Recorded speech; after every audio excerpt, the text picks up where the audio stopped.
በሐዲስም ላይ ይላል ራሱል አምሪ አልኢስላም የነገሩ ቁንጮ ላኢላሃ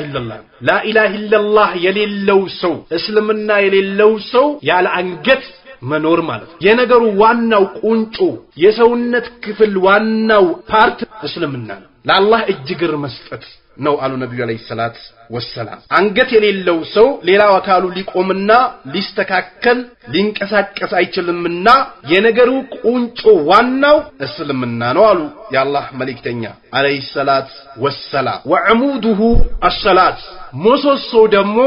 ሰላት አንድ ሰው እስላምን ካስገኘ በኋላ ምሰሶ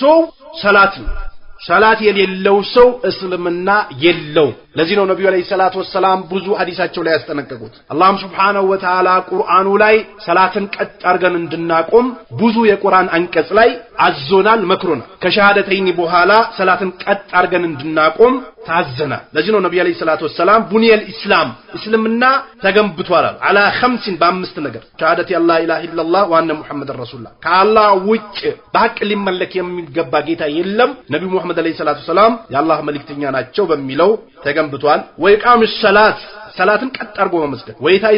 ዘካን በመስጠት ወሰውሚ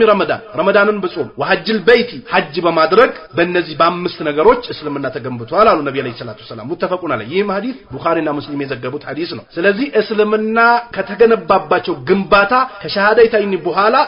ሰላት የሌለው ሰው እስልምና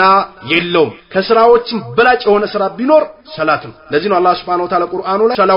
ሰላቶች ላይ በጥንቃቄ ተጓዙ ጠብቁ ይላል ወሰላቱል ውስጣ በተለይም የማከለኛውን ሰላት ይላል አላህ Subhanahu Wa Ta'ala በሌላም የቁርአን አንቀጽ ላይ ወአቂሙስ ሶላተ ወአቱዝ ዘካተ ወርከዑ መዐር ራኪዒን ዋቂሙስ ሰላትን ቀጥ አድርጋችሁ ስገዱ ዋቱዝ ዘካንም ስጡ ወርከዑ ሩኩም አድርጉ ማዕራኪን ሩኩ ከሚያደርጉት ይላል አላህ Subhanahu Wa Ta'ala በሌላም የቁርአን አንቀጽ ሰጋጆቹ ሲቀሩ ይላል الذين هم على صلاتهم دائمون ሰላታቸው ላይ የሚዘወትሩ ይላል አላህ Subhanahu Wa Ta'ala ስለዚህ አላህ Subhanahu Wa Ta'ala ሰላትን መስገድ እንዳለብንና ሰላት የሚሰግድ ሰው ነጃ እንደሚወጣ ሰላት ላይ የሚቀልድ ሰው ደግሞ ጀሃነም እንደሚጠብቀው አላህ Subhanahu Wa Ta'ala ተናግሯል በሌላም የቁርአን ይላል ለሰጋጆች ወዮላቸው ለምን አይነት ሰጋጅ ከተባለ الذين هم عن صلاتهم ساهون ከሰላታቸው ለሚዘናጉ ለሆኑ ሰዎች ወይል የተባለ ጀሃነም ተዘጋጅቶላቸዋል ይላል አላህ Subhanahu Wa Ta'ala ስለዚህ ሰላት የእስልምና ምሰሶ ነው አሉ ነብዩ አለይሂ ሰላቱ ወሰላም ለዚህ ነው አቡ ሁረይራ በዘገቡት ሐዲስ ነብዩ አለይሂ ሰላቱ ወሰላም አንድ ሰው በሩ ላይ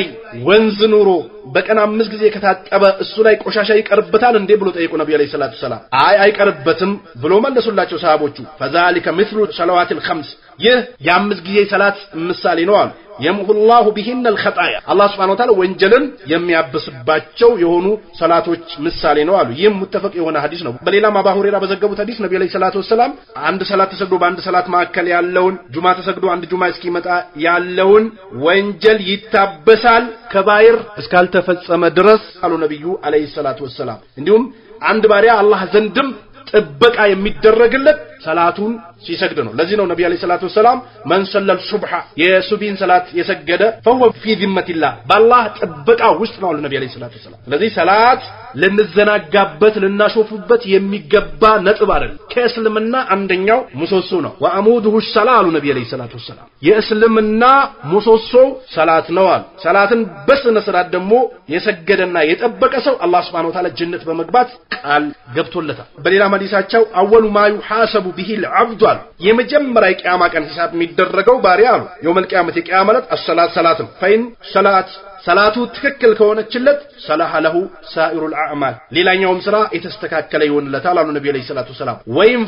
ፈሰደ ሳኢሩል አዕማል ሰላቱ ከተበላሸች ሌላውም ስራው የተበላሸ ነው አሉ ይሄንንም ሐዲስ ጠበራኒ አውሰጥ ላይ ዘግቦታሉ ሐዲሱም ሐሰን ነው ስለዚህ ሰላት የቂያማ ቀን ኑርም ሆኖ ይመጣል ነብዩ አለይሂ ሰላቱ ወሰላም አሰላቱ ኑሩን ብለዋል ሰላት ብርሃን ነው ብለዋል ይህም ሙስሊም የዘገበው ሐዲስ ነው ስለዚህ ሰላት አላህ Subhanahu Wa Ta'ala በባሪያዎቹ ግዴታ አድርጓል ይህንን ሰላት የተወሰው እስልምናው ፉርሽ ይሆንበታል ለዚህ ነው ዑለማዎች ዘንድ ሰላትን የተወ አካል ይከፍራል ብሎ አስቀምጧል አይሰገድበትም ከሙስሊምም አይቀበርም ስለዚህ ሰላትን በጥንቃቄ መስገድ ግድ ይለናል በሰላት የሚያሾፉ ሰዎች ከመብዛታቸውም አንጻር ለዚህ ነው ነብዩ አለይሂ ሰላቱ ወሰላም ኢነ በይነ الرجل ባንድ ሰውና ወበይነ ሽርኪ በሽርክ መካከል ወልኩፍሪ በኩፍር መካከል ተርኩ ሰላትን መተው ነው። አንድ ሰው ሰላት ሲተው ሙሽሪክ ይሆናል፣ ካፍር ይሆናል። ይህም ሐዲስ ሙስሊም የዘገበው ሐዲስ ነው። ስለዚህ ሰላታችን በጥንቃቄ ልንሰግድ ግድ ይለናል። እስልምና የተደነገገበት አንደኛው ምሰሶ ነው። ለዚህ ነው አብዱላህ ኢብኑ መስዑድ ረዲየላሁ ተዓላ ዐንሁ መን ሰረሁ አየልቀላህ ገደም ሙስሊማን ነገ ሙስሊም ሆኖ አላህን መገናኘት የሚፈልግ فليحافظ على هؤلاء الصلوات በእነዚህ ሰላቶች ይጠባበቃሉ። ስለዚህ ሰላት እስልምና ከተመሰረተበት ምሰሶ ነውና ሰላትን የሚተው ሰው ትልቅ አደጋ ላይ ነው ያለውና ሰላታችን አጥብቀን ልንሰግድ ግድ ይለናል።